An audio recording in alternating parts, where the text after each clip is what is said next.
Alright, next up are solving quadratic equations, demonstrating mastery of certain skills. So our first round here is factoring. So I'm actually going to distribute this in so I can get it to a point where I can factor. So that's 6x squared minus 6x equals 21 minus x. And then I'm just going to bring everything to the same side. So 6x squared minus 5x minus 21 equals 0. Okay, so then just going to think to myself about what are my different combinations. So I've got a 6, which is a 1 and a 6 and a 2 and a 3. I got 21, which is 1 and 21 and 3 and 7. Well, the middle here is a 5, so there's got to be some way to multiply. So I'm going to double something and then triple something. There's got to be some way to get a combination of 5 to show up. So I'm just going to guess the order here, and then we'll come back and check and make sure it's set up correctly. So we'll say that's 2x, and that's a 3x, and I think the 3 probably shouldn't go with the 3x. I'll try that. And then let's just kind of talk this through and double check where the sign should go and see if we even got the right combination. So if I multiply it out, I get 2x times 3x gives me 6x squared, so we're on board.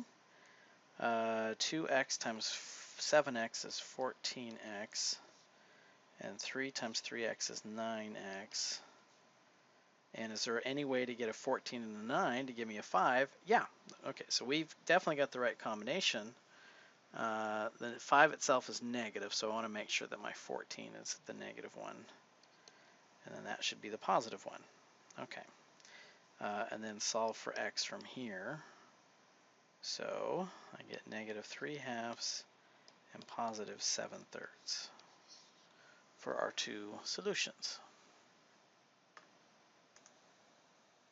All right, number 10, we're going to demonstrate completing the square. And in completing the square, I want to bring the 1 over. Let's see, so that's 3x squared minus 6x equals a 1 on the other side. And honestly, in order to do completing the square, I need that term to be a 1x squared. So I'm going to divide everybody by 3. So I get x squared minus 2x equals a third.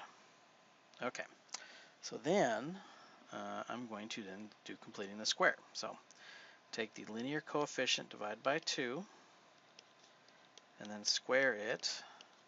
And that is the magic number that I add to both sides. And when I add that to the left side, I've now made a perfect square trinomial. So that factors into x minus 1 squared. And on the right side, I just got to figure out what 1/3 plus 1 is, and that's 4/3. Okay, and then I can use the square root process.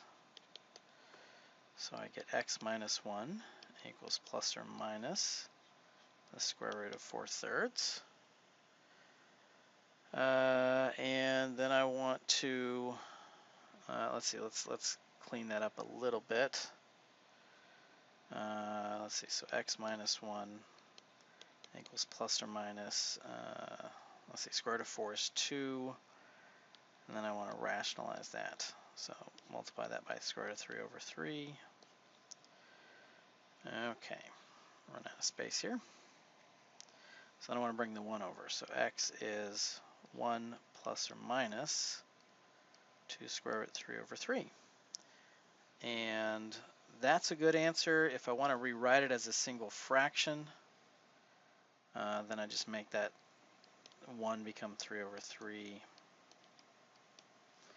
And so I can end up with 3 plus or minus 2 square root of 3 over 3. That's a great answer, and actually this one up here is. So unless you've got something in the directions that indicate you must make it a fraction, then those are both good answers, good forms. All right, another good completing the square problem. I'm going to bring the 3/4 over this time. So x squared minus 3/4 x. Sorry, might help if I write x. I'm going to leave a space for some magic number. Equals -8. So now I just need to figure out what do I need to add to both sides. So if I take -3/4, divide it by 2, I get -3/8. And then I want to square that, which gives me 9/64. So I'm going to add 9/64 to both sides.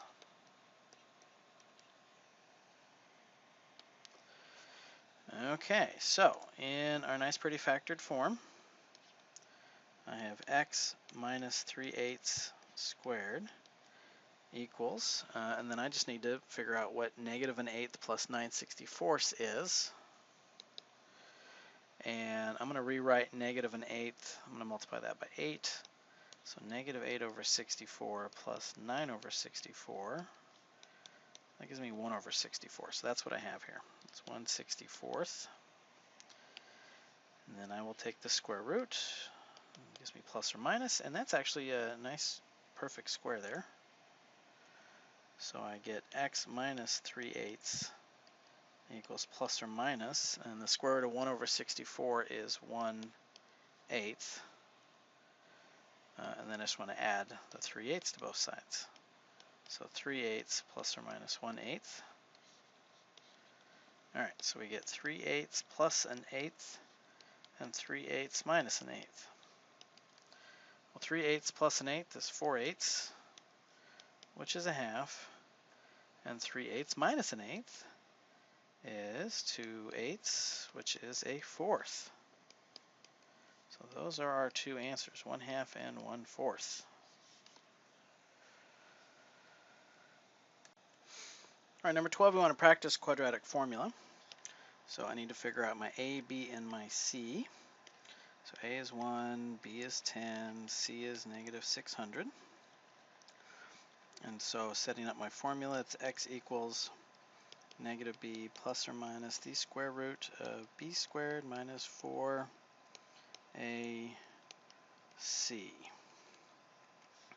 all over 2a.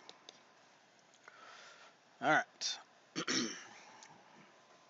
So that would be -10 plus or minus. And I think numbers are big enough that we can justify a calculator on this one. So 10 squared plus 4 times 4 times 600. So we end up with, oh, whoops, I totally messed this up. About 4 times 1. So 100 plus 4 times 1 times 600. Well, that's actually not that bad.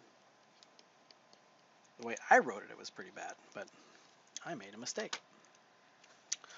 All right, and then 2500 is, that's just 50. So I get x equals -10 plus or minus 50 over 2. And that both those divisible by 2. So I get 5 plus or minus 25. So 5 plus 25 and 5 minus 25. So our two solutions are 30 and -20.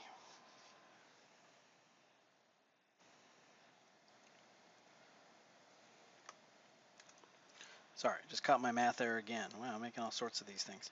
So -5, which is just going to change the signs of my two solutions.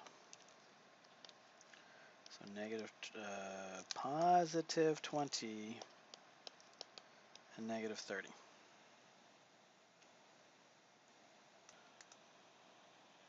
All right, number 13, again, another quadratic formula practice. So I'm going to write it into standard form. So I'll distribute that, and then I'll bring over all of my terms. So w squared minus 3w plus 3 equals 0. So I need an a, a b, and a c out of that. So that would be a 1, a -3, and a +3. So x equals -3 plus or minus -3 squared minus 4 times a times c all over 2a. So that's a 3 plus or minus 9 plus 12 over 2. 9 minus 12. I'm sorry, there's no negative in there. All right, so x then equals 3 plus or minus negative 3 over 2, and with the negative 3, the only thing we can do is make that say I. So 3 plus or minus I square root 3 over 2. And that's a perfectly fine answer. Nothing wrong with that. All right, number 14. We're not really given any restrictions at all on this as far as how we can go about setting this up. Now, if you don't see the quadratic nature of this, then this would be a good time to pull out a u sub. So I'm going to let u equal x squared. So u squared would look like x to the 4th. So then our equation then transforms itself to look like u squared plus 13u plus 36 equals 0. And then hopefully we can see that that factors. Let's see, 36, see 2 factors of 36 add to 13, so that'd be 9 and 4. They're both positive there. So my u then is negative 9 and negative 4. Now we didn't go to all this trouble to find u, we want to find x. So x squared equals negative 9 and x squared equals negative 4. And then I would take the square root of both sides. Gives us plus or minus. So I get x is plus or minus 3i and plus or minus 2i.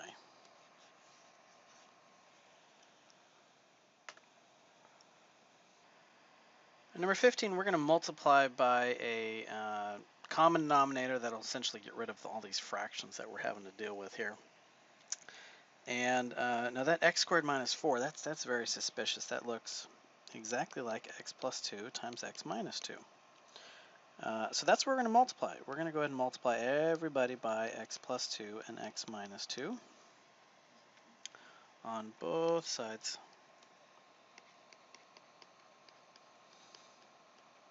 Okay, now a little side note. You know, in math we have that rule that says you can multiply by anything you want as long as it's a non-zero expression. So in doing this, I am acknowledging that x cannot be a positive or negative 2.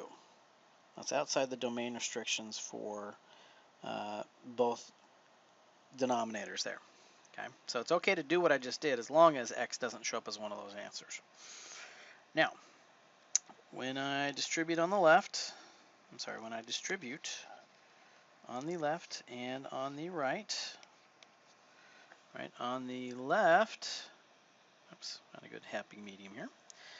On the left side, the x minus 2's multiply out, and I'm left with x plus 2 times x plus 5. On the right, I have that equal sign there. So on the right, I have a 5 times, and that's where the x plus 2's divide out, so I'm left with 5 times x minus 2 plus just 28, because that whole thing divides out of the denominator when I multiply across. And so now I've got a nice set of terms that I can rewrite as a quadratic equation. So I'm going to do some multiplying here. This will give me x squared plus, plus 5x plus 2x, so plus 7x plus 10 equals 5x minus 10 plus 28. I see some like terms that I can combine. So that's x squared plus 7x plus 10 equals 5x plus 18. And then, let's see, we want to put everything on the same side so we can try to factor it if possible. So if I bring the 5x over, it becomes a minus 5x, so that's plus 2x minus 8. And then we'll try really hard to factor here. So x and x, 4 and a 2 for the 8. And I want in the factored form, I want it to be a positive 4 and a minus 2. Okay, so as far as my solutions go, I end up with a negative 4 and a positive 2. Except, remember our domain restriction up top there? Remember that guy? We said we can multiply by what we did as long as we don't end up with a 2 anywhere. So 2 doesn't get to make it as a solution. He ends up getting restricted because of the domain. So there you go. All right, number 16, we are going to multiply by a common denominator. So I'm going to multiply by 2x plus 7 and x plus 3 on both sides. Okay, now that we are making the assumption then that x is not negative 3 and is not negative 7/2. Otherwise, what I just did would violate our multiplication rules. So on the left side, when I distribute that into each term, I end up with x times x plus 3 minus x plus 1 times 2x plus 7. And then we just have the 2x plus 7 times x plus 3 on the other side. Okay, so then I got a bunch of distributing and combining like terms that I can do to hopefully get this down to something a little bit more manageable. So let's see, we got x squared plus 3x minus 2x squared. Let's see, that's plus 7 plus 2, so plus 9x plus 7. So all that's negative, so we're going to have to distribute that in so we can see what's happening there. And then over here we have 2x squared plus 6 plus 7, so plus 13x plus 21. And real quick, if I distribute that in, I get negative 2x squared minus 9x minus 7. Okay, so I can kind of see a little bit better about who's going to combine and go away. All right, so how many x squareds I got? I got negative x squared on the left, positive 3x minus 9x, so I get a negative 6x minus 7. That's 2x squared plus, okay, so the right side I didn't really do anything with. And then we'll just bring everything over to the right side. So 3x squared. Let's see, the minus 6 becomes positive, so that's plus 19x. Oh, I got an extra square. Oh, this should be, sorry, this should be 13x. So plus 13x plus 28. All right, so then we're going to cross our fingers and hope that this is somehow factorable. That's got to be 3x and x. Let's see, 28. So 1 and 28, 2 and 14, 4 and 7, 6 and, actually not 6. So 4 and 7 seems to be it. And I need something that if I triple and then add the other number, I get it. So I'll see triple 1, no, triple 2, 6 and 14s, nope. Triple 4, so 3 times 4 is 12 plus 7. Well, there we go. So I want the 4 and the 7. And just kind of mentally double check this here. So 3x times x is 3x squared. 3x times 4 is 12. 7 times x is 7x. And if I make those both plus, then I should get a 19x out of that. Okay, and so our solutions then would be negative 7/3 and negative 4. And since neither of those were the original negative 7/2 and negative 3, then that actually, both of those are valid solutions.